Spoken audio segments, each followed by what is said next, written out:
जय श्री राधे कृष्ण साथियों, मैं भी कृष्णा ज्ञान सहारा चैनल में आपका स्वागत करती हूँ। कैसे हैं आप? आपके अच्छे स्वास्थ्य और सुखद जीवन की मंगल कामना करती हूँ। आपके और अपने इष्ट देवों को कोटि कोटि नमन करते हुए, बड़ों को प्रणाम करते हुए वीडियो प्रारंभ करते हैं। साथियों, महाशिवरात्रि, महाशुभ संयोग किस प्रकार बना देंगे आपके विवाह के योग।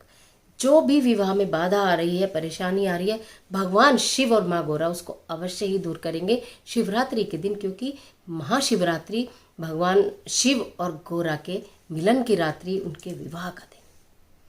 तो विवाह के लिए ऐसा एकमात्र क्या अचूक उपाय हम कर डालें कि विवाह की तमाम समस्याएं दूर हो जाए, आज की वीडियो में जानते हैं। तो चलिए झटपट वीडियो प्रारंभ कर लेते हैं। लेकिन उससे पहले चैनल पर नए आए हैं तो चैनल को सब्सक्राइब करना बिल्कुल मत भूलिएगा और बेल आइकन का बटन जरूर दबाइएगा, इससे आने वाली वीडियोस का नोटिफिकेशन आपको मिले सबसे पहले। भगवान शिव और माँ गौरा, भोलेनाथ कहा जाता है, शंकर देव, देवादिदेव और भोले भंडारी भी कहते हैं। वो इतने भोले हैं कि मात्र श्रद्धा से भी प्रसन्न हो जाते हैं। लेकिन ये जो विशेष दिन है महाशिवरात्रि का, इस दिन स्पेशली खास तौर पर, विशेष तौर पर विवाह संबंधित परेशानियों को आसानी से दूर किया जाता है भगवान शिव को मनाकर। आप लड़का हैं तो भी, आप लड़की हैं तो भी, आपकी आयु कितनी भी हो गई हो, चाहे 25 हो, 30 हो, 28 हो, 27 हो, 35 हो, 32 हो, कुछ भी, जब चारों तरफ से परेशान हो गए हो, हमारा कोई उपाय काम नहीं कर रहा है, तो आप महाशिवरात्रि का ये एक महा उपाय करिए। विवाह संबंधी सारी बाधाएं भोलेनाथ चुटकियों में दूर करेंगे।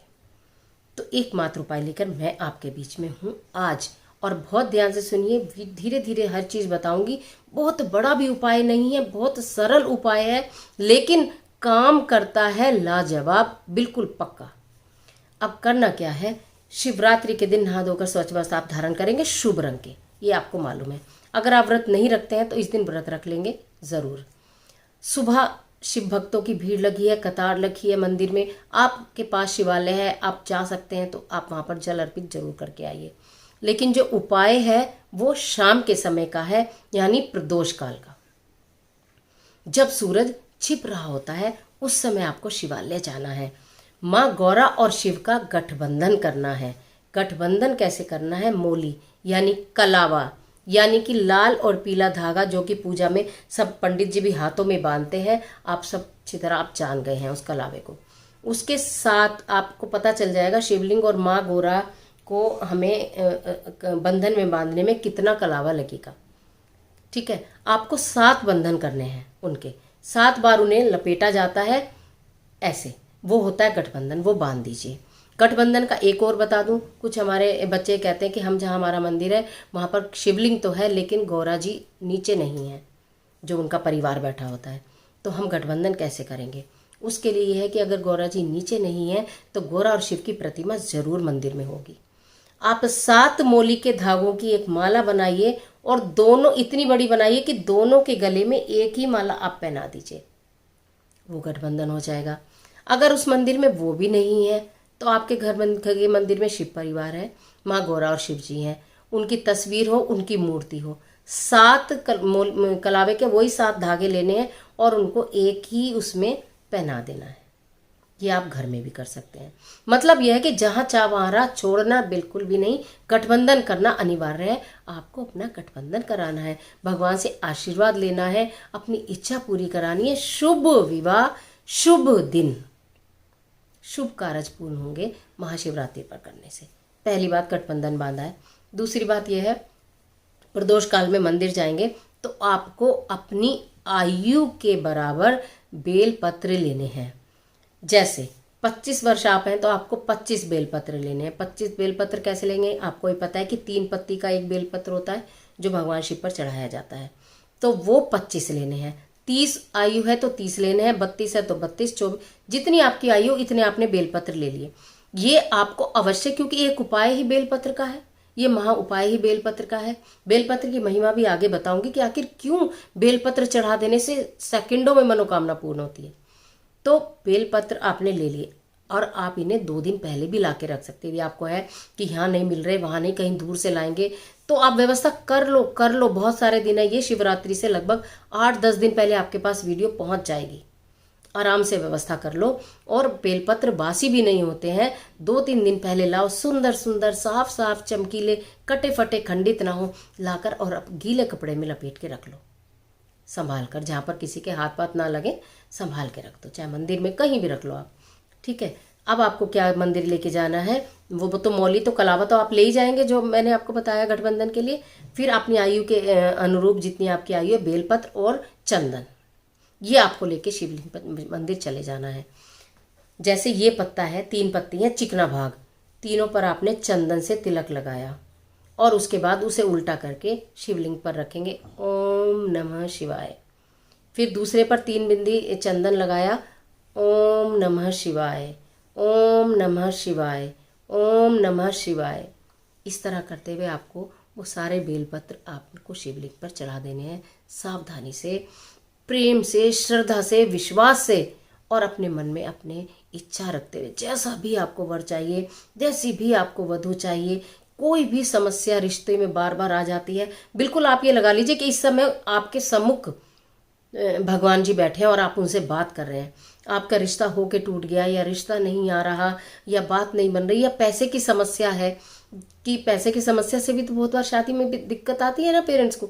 सब कुछ कह दीजिए, सब कुछ सब कुछ सब कुछ कहते हुए आपने अपनी आयु अनुसार वो बेलपत्र आपने चढ़ा दिए। उसके बाद आपने गूगल की धूप जलानी है और शुद्ध घी का दीपक जलाना है। गूगल की धूप बाजार में मिलती है, इतनी पहले वीडियो जाएगी कि यार नहीं हो आपके घर में तो आप ला के रख सकते हो, और वो चला। उसके बाद आपको एक मंत्र बता रही हूँ, उस मंत्र की एक माला का जाप करना है। ओम पार्वती पतये नमः, ओम पार्वती पतये नमः, ओम पार्वती पतये नमः। ठीक है, इस मंत्र की एक माला का आपको जाप करना है। और अगर मंदिर में ऐसा संभव ना हो कि भी वहाँ बैठने का स्थान नहीं है, कोई बैठने नहीं दे रहा, या कंसंट्रेशन नहीं बन रहा, या एकदम रश है, तो कोई बात नहीं, आप ये वाला जो मैंने बताया है बेलपत्र का उपाय करके मन ही मन भगवान शिव का ओम नमः शिवाय, ओम नमः शिवाय, ओम नमः शिवाय कहते कहते अपने घर आ जाइए। घर में आके आप गूगल की धूप जलाइए और दीपक जलाइए, और वहाँ बैठ के शांति से चंदन की माला से आपको ये जाप करना है, लाल चंदन की माला से। आपके घर में तुलसी और लाल चंदन की माला अवश्य ही होनी चाहिए। बहुत सारे मेरे बच्चे बोलते हैं कि हमारे पास माला ही नहीं है। ये आपके पूजा के मंदिर में आवश्यक सामग्री के रूप में होनी चाहिए, जिससे आपके घर में कोई परेशानी आए ही ना। ये अगर आपके पास नहीं है तो आप मंगा के रख लो। यानी कि ऑप्शन तो बहुत है, हम कहते हैं आप अनगिनत कर लो, या तो आप फिंगर्स पे कर लो, आप मिश्री के दानों से कर लो, कर तो किसी से भी लो, लेकिन अगर पूरी विधि से करोगे तो पूर्ण फल मिल जाएगा। तो पहले से मंगा के रखो। लाल चंदन की माला से आपको ये करना है। अब ये बताती हूँ, ये जो उपाय है लड़की भी कर सकती है, लड़का भी कर सकता है, लड़की और लड़के की मम्मी भी कर सकती हैं। ठीक है, उनके नाम से संकल्प लेकर ये व्रत आप कर सकते हैं और ये पूजन कर सकते हैं। उस दिन अगर आपसे व्रत नहीं भी रखा जा रहा है तो आप एक टाइम फलहार खा लीजिए, बीच में फल खा लीजिए, दूध पी लीजिए, चाय पी लीजिए, कुछ भी करिए। और अगर इतना नहीं हो रहा है, आपको लगता है मुझे दोनों समय खाना ही खाना है, अभी तबीयत खराब है, कोई परेशानी, वैसे इस महाशिवरात्रि की छुट्टी होती है, तो आप भोजन ग्रहण करना चाहते हैं, नहीं रह सकते हैं, तो आप सात्विक भोजन ग्रहण करेंगे। वैसे 90% ये कोशिश करिएगा कि आप व्रत रखें।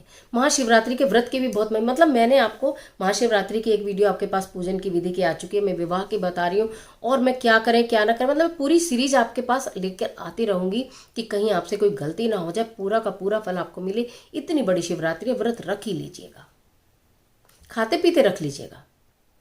सही बात है ना, खाते पीते रख लीजिए। खाते पीते का मतलब क्या है, दूध पी लिया, फल खा लिए, तो आपने चाय पी ली तो ठीक है, शाम को फलाहार कर लिया, प्रदोष काल में पूजा करके आके उसके बाद घर के मंदिर में अगर वहाँ माला करके आ गए तो भी घर के मंदिर में गूगल की धूप और दीप जलाकर भगवान शंकर की आरती कर उसके बाद आप भोजन ग्रहण कर लीजिए।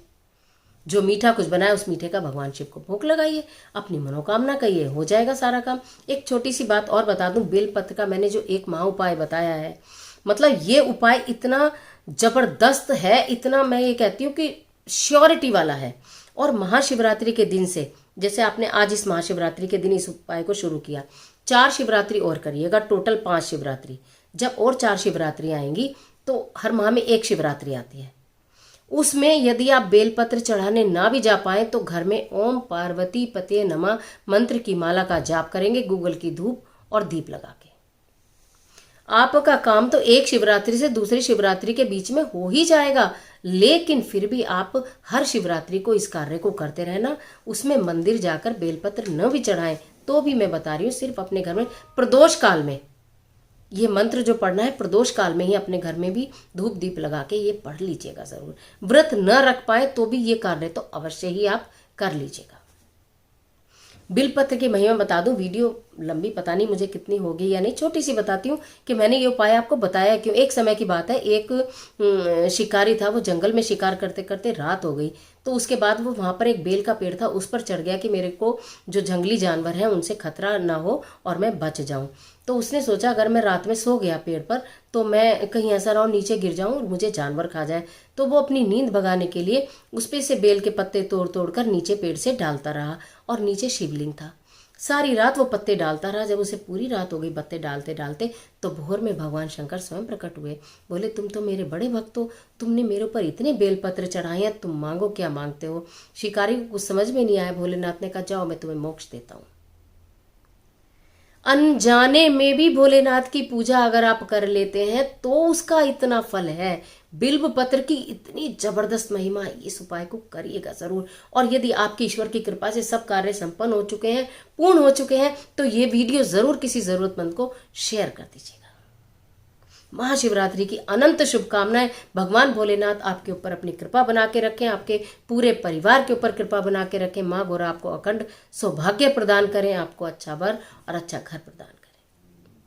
इन्हीं शुभकामनाओं के साथ इजाजत दीजिए। आज के लिए इतने, मिलते हैं एक और महत्वपूर्ण वीडियो के साथ। तब तक हंसते रहिए, मुस्कुराते रहिए। वीडियो अच्छी लगे तो लाइक कीजिए, जिसे जरूरत है उसे शेयर कर दीजिए, और कमेंट बॉक्स में हर हर महादेव लिखना बिल्कुल मत भूलिएगा। ईश्वर आपकी मदद करे।